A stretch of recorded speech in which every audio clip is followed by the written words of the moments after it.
साहब कहते हैं, आदि की बात तब की बात सुनो धर्मदासा, जब नहीं मही पताला कासा, जब नहीं कूर्म बारह और शेषा,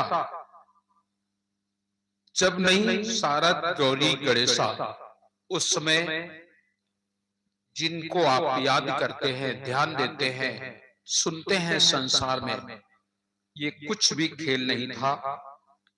जब नहीं हते निरंजन राया, जिन जीवन का बांध झुलाया, 33 कोटि देवता नहीं और अनेक बताऊंगा।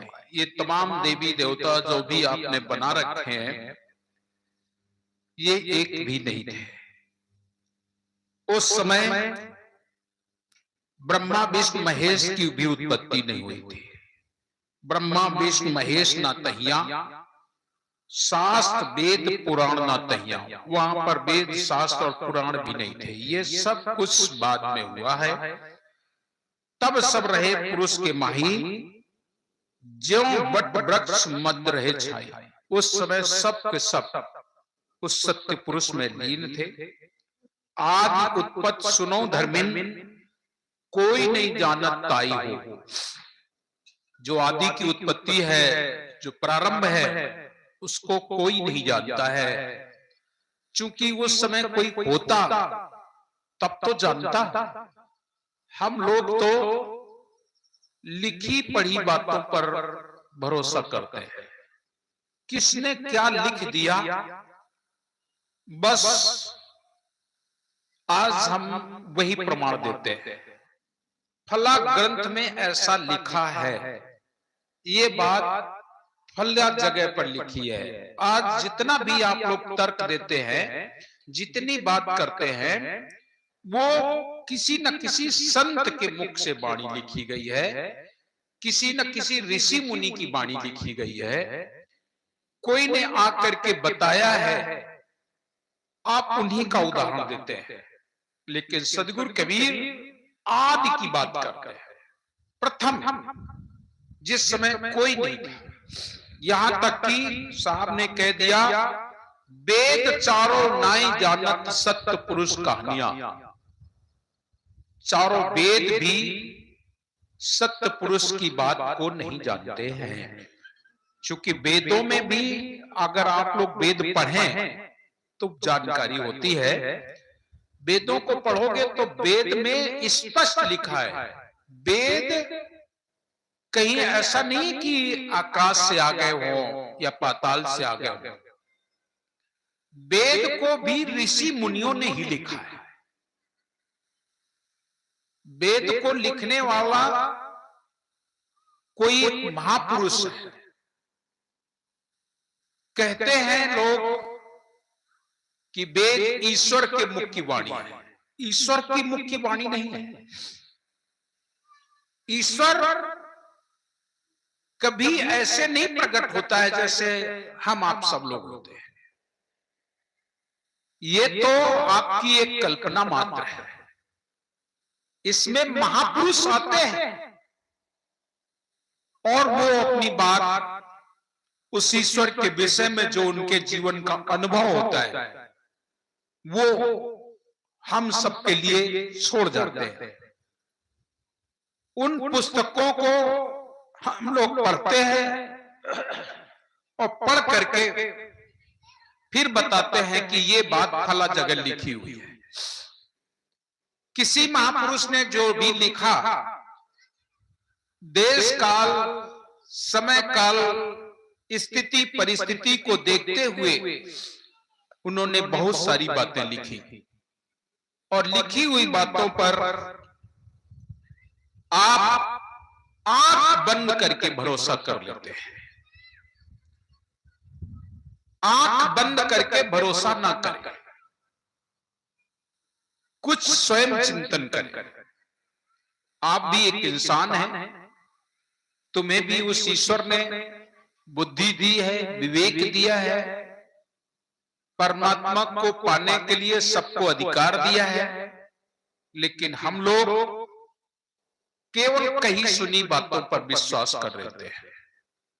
या देखा देखी, फला जगह पर इतनी भीड़ है तो हो सकता है भगवान वहां ही निवास करता हो, तो लोग भीड़ देख करके भी चले जाते हैं। बहुत भीड़ है वहां, बहुत से लोग वहां जाते हैं। ऐसा नहीं, कागज की लिखी हुई बातों पर साहब कबीर ने भरोसा नहीं किया, इसलिए साहब कबीर ने किसी का ज्ञान उधार नहीं लिया।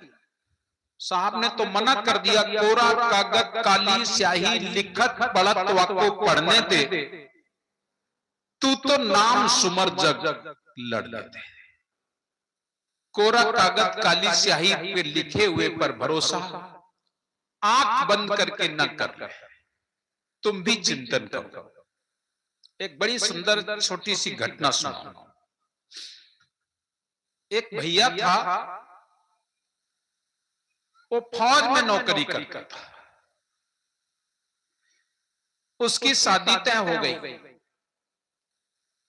शादी हो गई और विवाह होके घर आया ही है कि उधर से खबर आ गई कि फला देश में लड़ाई छिड़ गई है और तुम्हें अभी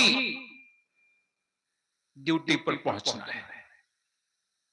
वो बेचारा तुरंत ड्यूटी पर पहुंच गया, और ड्यूटी पर पहुंच गया जब, तो ऐसी लड़ाई छिड़ी कि सालों तक चलती रही। उसकी जो पत्नी अभी विवाहिता, नव विवाहिता आई, उस जमाने में मोबाइल का सिस्टम नहीं था। आप लोगों के जमाने में चिट्ठी चलती थी, चिट्ठी के साथ साथ एक चीज और चलती थी, तार, जल्दी जाने वाला तार, बोले तार कर दो। तार में ज्यादा नहीं लिखा जाता तो 2-4 शब्द तार की व्यवस्था हुआ करती थी, उसमें कुछ शब्द लिख करके तुरंत भेज दिया जाता था और जल्दी वो खबर पहुंचती थी। तो उसकी पत्नी ने एक तार लिखा, एक चिट्ठी समझो, तार जैसी खबर भेजी, जहां वो बॉर्डर पर तैनात था। पत्नी लिखती है कि मैं तो विधवा हो गई, मैं विधवा हो गई। वो तार जब वहां पहुंचा तो वो लड़का उस तार को पढ़ता है और खूब रोता है। मेरी पत्नी ने लिखा है कि मैं विधवा हो गई। जब रो रहा था तो अधिकारी पूछने लगा, तुम क्यों रो रहे हो, क्या बात हो गई? उसने कहा, इस तार में लिखा है मेरी पत्नी विधवा हो गई है। तो अधिकारी हंसने लगा, क्या कह रहे हो? हाँ, इस तार में लिखा है मेरी पत्नी विधवा हो गई। तुम पगले हो गए हो क्या? क्या लिखा है? बोले, इसमें यही लिखा है कि मेरी पत्नी विधवा हो गई, और खूब रोए कि मेरी पत्नी विधवा हो गई। अरे, तार में लिखा है तेरी पत्नी विधवा हो गई, तू तो बैठा है, जब तू बैठा है तो तेरी पत्नी कैसे विधवा हो गई?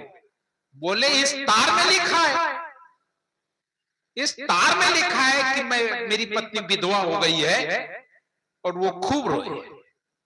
बस इसी तरीके से लोग समझा रहे हैं उसको कि इसमें लिखा है और तू इस बात पर भरोसा कर रहा है। एक पत्नी तो तब विधवा होती है जब उसका पति मर जाता है, और तू तो बैठा है, तू तो खुद पढ़ रहा है चिट्ठी, तेरी पत्नी कैसे विधवा हो गई? बोले, आप मान नहीं रहे हो, इस तार में लिखा है। जो कोई आए बार बार वही बात कहे, इसमें लिखा है मेरी पत्नी विधवा हो गई है, इसमें लिखा है मेरी पत्नी विधवा हो गई है। बस प्रिय सज्जनों, वही तार को पढ़ पढ़ के वो खूब रोता है और मेरी पत्नी विधवा हो गई है। मैं आपसे निवेदन करता हूं, आज भी वही स्थिति चल रही है। लोग ग्रंथों को पढ़ते हैं लेकिन चिंतन नहीं करते हैं। कभी भी चिंतन नहीं करते हैं उस समय की स्थिति परिस्थिति क्या थी, क्यों ग्रंथों में लिखा गया या क्या लिखा गया, उस पर विश्वास न करते हुए बस एक ही बात को लिए बैठे रहते हैं कि इस किताब में ये चीज लिखी हुई है, इस किताब में ऐसा लिखा है।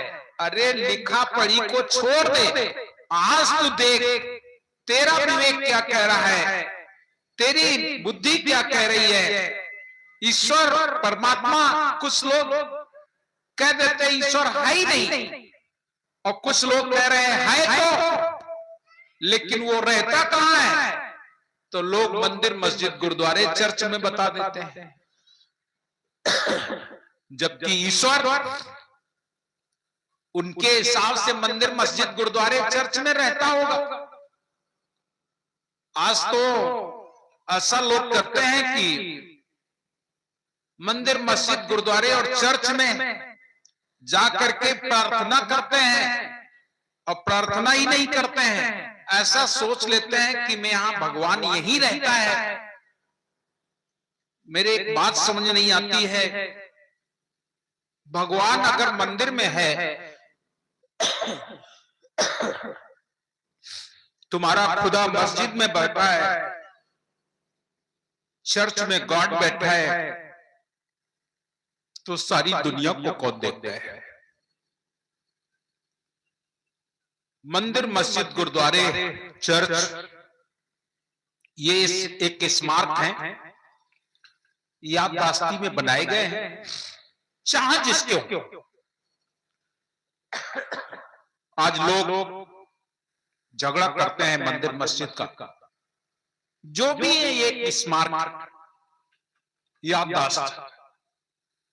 बात बाकी हमारे सदगुरु हमारे संत जन कहते हैं ईश्वर बंद नहीं है मठ में, वो तो बसा हुआ है घट घट में, सब घट में बैठा हुआ है। लेकिन हम लोग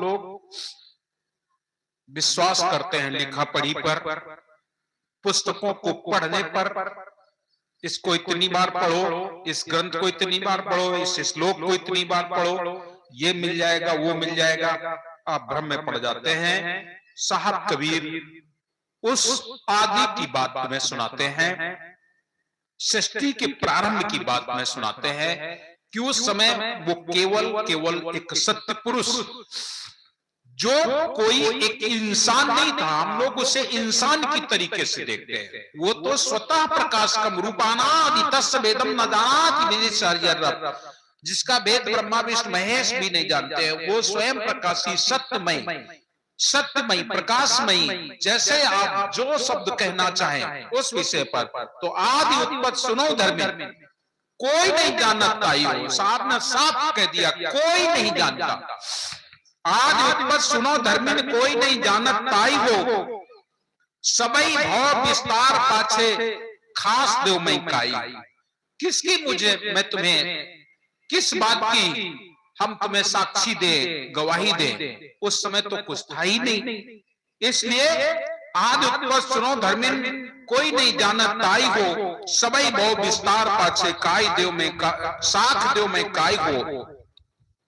साख के रूप में साहब बता रहे हैं वेद चारों नाई जानत सत्य पुरुष कहानियां, क्योंकि हमारा सनातन धर्म वेदों पर आधारित है। साहब